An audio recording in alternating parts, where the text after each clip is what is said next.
Wise तुम्हें यहाँ पे आंसर शीट मिल गई है। साइंस वाले बच्चों के लिए बहुत डिफिकल्ट है, अंडरस्टैंड।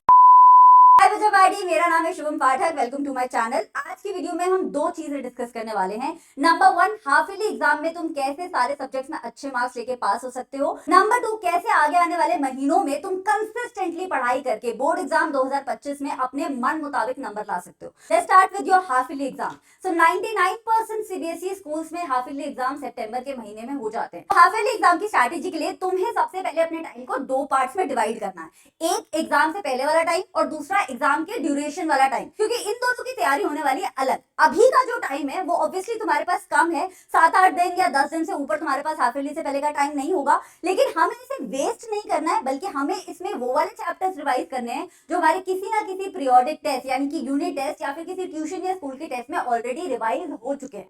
अब इन चैप्टर्स को भी तुम्हें दो पार्ट्स में डिवाइड करना है बच्चा। Tough chapter, easy chapter. Tough chapters को रिवाइज करने के लिए तुम्हें लगाने हैं बच्चा 2 से 2.5 घंटे मैक्सिमम, और इजी चैप्टर्स को रिवाइज करने के लिए तुम्हें लगानी है 1 से 1.5 घंटा।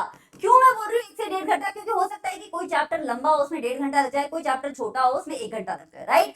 क्योंकि हमें यहाँ पे रिवीजन करनी है। ये वो वाले चैप्टर से ध्यान देना जो तुम्हें आते हैं, इनका टेस्ट भी दे चुके हो, तुम्हारे मार्क्स भी अच्छे आ चुके हैं, तो इन पे एनसीईआरटी रीडिंग करके टाइम वेस्ट नहीं करना है। हमें सिर्फ इनके क्वेश्चंस लगाने हैं और अपने नोट्स पढ़ने हैं। You have to only study your notes plus you have to solve NCERT questions।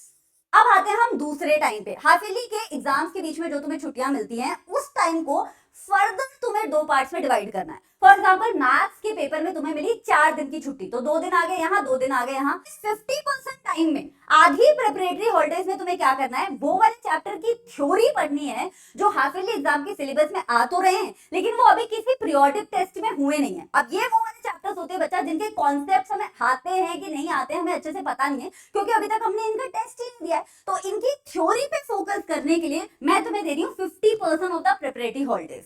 बाकी की जो 50% हॉलिडेज हैं, मतलब मान लो 4 दिन की छुट्टी है तो जो 2 दिन है उसमें तुम्हें करने हैं क्वेश्चन। और जब तुम क्वेश्चंस लगा रहे हो तो तुम्हें सारे चैप्टर्स के क्वेश्चन लगाने हैं, फिर इन चैप्टर्स को भी इंक्लूड करना है, क्योंकि ये भी हमारे सिलेबस में हाफ ईयरली के है। इनके एनसीईआरटी क्वेश्चन हम ऑलरेडी लगा रखे हैं, तो वो बेशक स्किप कर देना तुम। लेकिन तुम्हें जब पीवाईक्यू सॉल्व करने हैं अपने हाफ ईयरली की प्रेप के लिए, तो तुम्हें सारे चैप्टर्स को इंक्लूड करना है। इन चैप्टर्स के लिए सिर्फ नोट्स पढ़ के तुम्हारा काम नहीं चलेगा, तुम्हें अपने नोट्स के साथ साथ एनसीईआरटी की रीडिंग भी लगानी होगी और साथ में अपने नोट्स पढ़ने होंगे, और इसके बाद ही तुम्हें क्वेश्चंस लगाने बैठना होगा। क्योंकि अगर इससे पहले क्वेश्चन लगाने बैठ जाओगे, एक आधा क्वेश्चन नहीं बनेगा, तुम्हारा कॉन्फिडेंस डाउन हो जाएगा। तो ये दोनों चीजें करने के बाद तुम्हें क्वेश्चंस लगाने हैं। एनसीईआरटी घोल के पीनी होती है, ये सबको मालूम है, लेकिन इसके अलावा क्वेश्चंस की प्रैक्टिस के लिए तुम कोई ना कोई रिसोर्स बुक जरूर रेफर कर सकते हो। बस मेक श्योर कि जो रिसोर्स बुक रेफर कर रहे हो वो रिलायबल हो, उसमें प्रीवियस ईयर क्वेश्चंस के आंसर्स जो हैं एकदम एक्यूरेट और करेक्ट हो। अब इंग्लिश के लिए मैं इसमें तुम्हें सजेस्ट करूंगी ओसवाल पब्लिकेशन की बुक, ठीक है? अभी क्लास 12 की स्ट्रैटेजी है, काफी सारे बच्चे अलग अलग सब्जेक्ट्स के होंगे, कॉमर्स के, ह्यूमैनिटीज के, साइंस में भी पीसीबी पीसीएम वाले बच्चे होंगे। तो मैं सारे सब्जेक्ट्स की तुम्हें बुक नहीं रेकमेंड कर रही हूँ, मैं तुम्हें इंग्लिश की बुक रेकमेंड कर रही हूँ, क्योंकि अक्सर मैंने देखा है क्लास 12 बोर्ड के डर के अंदर बच्चे क्या करते हैं कि अपने मेन सब्जेक्ट्स पे तो फोकस करते हैं, लिटरेचर सब्जेक्ट जैसे हिंदी और इंग्लिश को हम पीछे छोड़ देते हैं, और अक्सर इन्हीं सब्जेक्ट्स की वजह से हमारे जो नंबर होते हैं वो कम आते हैं, ठीक है? तो हाफ ईयरली की स्ट्रैटेजी हमारी हो गई। अब चलते हैं हम बोर्ड एग्जाम्स की स्ट्रैटेजी के लिए। यूट्यूब पे क्लास 12 का ऐसा कोई टीचर नहीं है जो तुम्हें एनसीईआरटी पढ़ने के लिए नहीं बोलेगा, लेकिन एनसीईआरटी जब तुम पहली बार पढ़ते हो तो पल्ले नहीं पड़ती है। इसीलिए एनसीईआरटी पढ़ने से पहले तुम अपने फेवरेट टीचर की 1 शॉट वीडियो देख सकते हो। When I am saying NCERT की रीडिंग लगानी है, इसका मतलब ये नहीं है कि ऊपर ऊपर से पैसिवली उसे पढ़ना है। फॉर एग्जांपल, अगर तुम इंग्लिश की एनसीईआरटी की रीडिंग लगा रहे हो तो तुम्हारे ऑथर के नाम, तुम्हारे पोएट के नाम सारे तुम्हारे टिप्स पे होने चाहिए, साथ में तुम्हारी सारी की सारी तुम्हें रटी होनी चाहिए इंग्लिश के चैप्टर्स की। कोई तुमसे नींद में भी पूछे ना तो तुम उठ के उसे कहानी सुना दो। अब अगर फॉर एग्जांपल तुम मैथ्स की एनसीईआरटी की बात करो, तो मैथ्स की एनसीईआरटी में कोई थ्योरी तो है नहीं जिसका रट्टा लगाओगे, लेकिन सारे फॉर्मूले तुम्हारे टिप्स पे होने चाहिए। तुम्हें कभी भी एनसीईआरटी खोल के किसी सम को सॉल्व करने के लिए फॉर्मूला देखने की जरूरत नहीं पड़नी चाहिए। साथ में एनसीईआरटी के जो अंदर के क्वेश्चन होते हैं, चैप्टर के बीच में जो क्वेश्चन होते हैं, वो भी तुम्हें अच्छे से आने चाहिए, और चैप्टर के बाद में जो एक्सरसाइजेस होती है वो तो तुम्हारी टिप्स पे होनी चाहिए। और मैथ्स में पीवाईक्यूज बहुत ज्यादा जरूरी होते हैं बच्चा, क्योंकि पीवाईक्यूज से हर साल 3 या 4 क्वेश्चन रिपीट होते हैं, तो पीवाईक्यूज को जरूर सॉल्व करना, एटलीस्ट लास्ट 3 साल के previous year questions half yearly exam के लिए ही सॉल्व कर लेना, और बाद में दिसंबर के महीने में तुम और पिछले 2 साल की पीवाईक्यू सॉल्व कर सकते हो। नाउ फॉर एग्जांपल अब तुम साइंस की एनसीईआरटी पढ़ रहे हो, तो साइंस की एनसीईआरटी में एक एक वर्ड का, एक एक कॉन्सेप्ट का मतलब तुम्हें पता होना चाहिए। केमिस्ट्री फिजिक्स में तुम्हें एक एक फॉर्मूला आना चाहिए, एक एक डेरिवेशन आनी चाहिए। जो बच्चे पीसीबी वाले हैं अभी भी टाइम है, अगर तुमने मैथमेटिक्स नहीं लिए तो डेरिवेशंस का रट्टा लगाना बंद करो, क्योंकि रट्टा पेपर में तुम डेफिनेटली बोर्ड के प्रेशर के अंदर भूल जाओगे। तो अपने ट्यूशन टीचर्स या क्लास टीचर्स से थोड़ा सा टाइम निकलवाओ और उनसे डेरिवेशन समझ लो। और मैंने अक्सर देखा कि बच्चे पूरी एनसीईआरटी साइंस की रट लेते हैं, लेकिन जो एक्सपेरिमेंट्स होते हैं ना बीच बीच में उसे छोड़ देते हैं, क्योंकि धीरे धीरे बोर्ड एग्जाम में ज्यादा से ज्यादा कॉम्पिटेंसी बेस्ड क्वेश्चन आते हैं, तो बहुत सारी क्लास 12th में एक्सपेरिमेंट बेस्ड क्वेश्चन आएंगे ही आएंगे, तो please don't forget that. Second most important tip, be consistent. हम सबने बचपन में वो कछुए खरगोश वाली स्टोरी सुनी है, जिसमें खरगोश जो है रेस्ट करने लग जाता है और कछुआ धीरे धीरे चल के रेस जो है जीत जाता है। क्यों जीतता है कछुआ? क्योंकि वो कंसिस्टेंट था और हार्ड वर्किंग था। बोर्ड एग्जाम की तैयारी कोई स्प्रिंट नहीं होती, बल्कि मैराथन होती है, जिसमें अपनी एनर्जी कंजर्व भी करनी होती है, धीरे धीरे काम करना होता है, लेकिन लगातार रोज काम करना होता है। तो अगर अभी तक सितंबर तक आते आते भी तुम बहुत ही लेजी एटीट्यूड के साथ पढ़ाई कर रहे थे, तो अब टाइम आ गया है एक्चुअल में कंसिस्टेंट होने का, वो भी तब जब तुम्हारे पास सारा बैकलॉग इकट्ठा हो गया है, हाफ ईयरली एग्जाम सर पे खड़े हुए हैं और सिर्फ 3-4 महीने बचे हैं तुम्हारी बोर्ड एग्जाम की प्रिपरेशन में। तो रोज तुम्हें पढ़ाई करनी पड़ेगी, 2-3 घंटे तुम्हें रोज सेल्फ स्टडी के लिए निकालने पड़ेंगे आफ्टर योर ट्यूशन।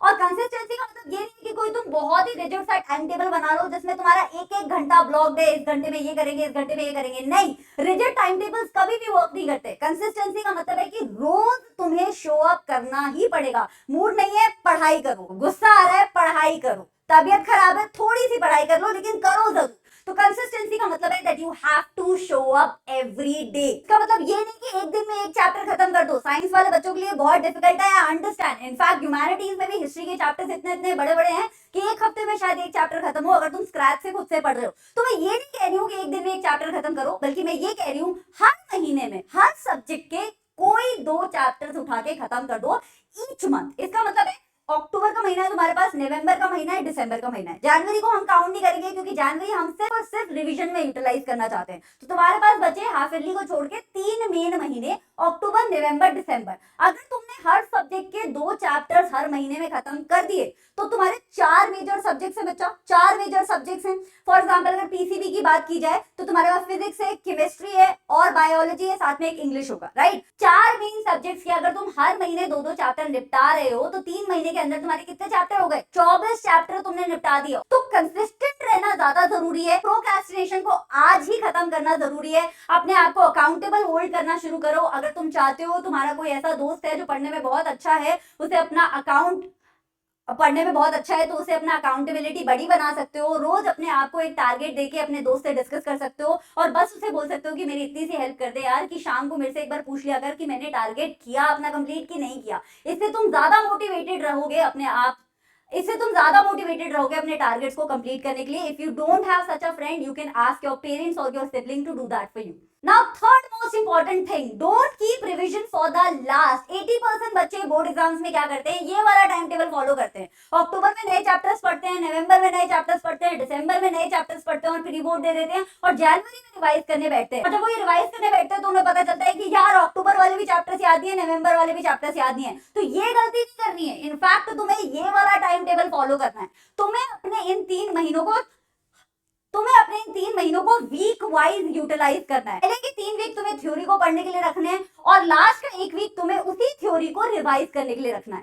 सेम चीज तुम्हें बच्चा नवंबर में कर रही है। दिसंबर में थोड़ा सा अलग हो गया है, क्योंकि दिसंबर में प्री बोर्ड होते हैं, तो दिसंबर में मैंने यहाँ पे रिवाइज और प्री बोर्ड के लिए ये वाला स्लॉट दे दिया है, 3 हफ्तों वाला स्लॉट, और 1 हफ्ता दे दिया है थ्योरी पढ़ने के लिए। और फिर तुम्हें जनवरी के महीने में सिर्फ रिवीजन करनी है। कहने का मतलब ये है कि रिवीजन को लास्ट के लिए छोड़ने की बजाय रिवीजन को साथ लेके चलना है। चैप्टर्स पढ़े, रिवाइज कर लिया, चैप्टर्स पढ़े, रिवाइज कर लिया। अब tip number 4, toppers answer sheet. हम कोई स्टोन एज में नहीं रह रहे हैं, हम 2024 में रह रहे हैं, जहां इंटरनेट में हर अच्छी और हर वाहियात चीज अवेलेबल है।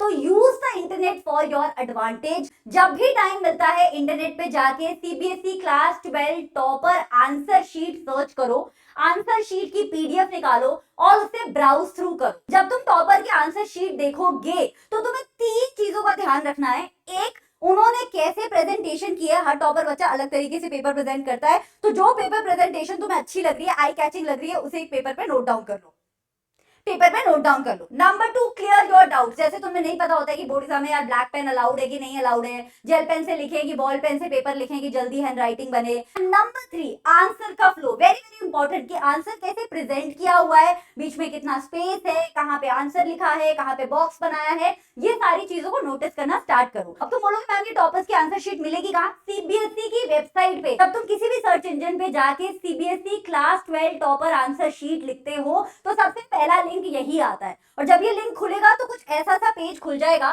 सब्जेक्ट वाइज तुम्हें यहाँ पे आंसर शीट मिल गई है, तुम डाउनलोड करके you can go through it. मैं यहाँ पे कुछ सैंपल्स दिखा देती हूँ, ये सीबीएसई के ही सैंपल्स हैं। फॉर एग्जाम्पल यहाँ पे केमिस्ट्री का सैंपल है, हाँ थोड़ा सा यहाँ पे डिस्कलरेशन है। सीबीएसई की वेबसाइट पे जो आंसर शीट अपलोडेड है वो थोड़ा इसी टाइप की है, काम चलाना पड़ेगा हमें, सरकारी काम है भाई, है ना। बट ये केमिस्ट्री की देखो आंसर शीट, इसे देखते ही 3 चीजें समझ आ रही हैं। एक की डिटेल्स कितने अच्छे से बच्चे ने मेंशन किए हैं। अब ये वाला आंसर देखोगे तुम्हें यहाँ पे समझ आएगा कि कितने अच्छे से बच्चे ने सीरियल नंबर यहाँ पे मेंशन किया है। यहाँ पे क्वेश्चन नंबर के अंदर भी जो सीरियल नंबर है वो भी अच्छे से मेंशन करके यहाँ पे आंसर्स उसने प्रेजेंट कर रखे हैं। और अगर साइक्लिक स्ट्रक्चर की कोई केमिकल इक्वेशन लिखी है भाई, तो कितने सुंदर तरीके से उसने साइक्लिक स्ट्रक्चर्स बनाए हैं, कितने नीट और क्लीन तरीके से यहाँ पे केमिकल रिएक्शन लिखी हुई है। एक और दिखाती हूँ तुम्हें, यहाँ पे इंग्लिश की आंसर शीट है, कितने अच्छे से देखो तो उन्होंने आंसर प्रेजेंट किया। आंसर 7 के ये सब पार्ट्स हैं, क्वेश्चन नंबर भी डाला है, क्वेश्चन नंबर का सब नंबर भी डाला हुआ है, साथ में हर आंसर के बीच में उसने क्या किया है, टॉपर ने लाइन छोड़ी हुई है, राइट, ताकि पेपर जो हमारा नीट एंड क्लीन दिखे।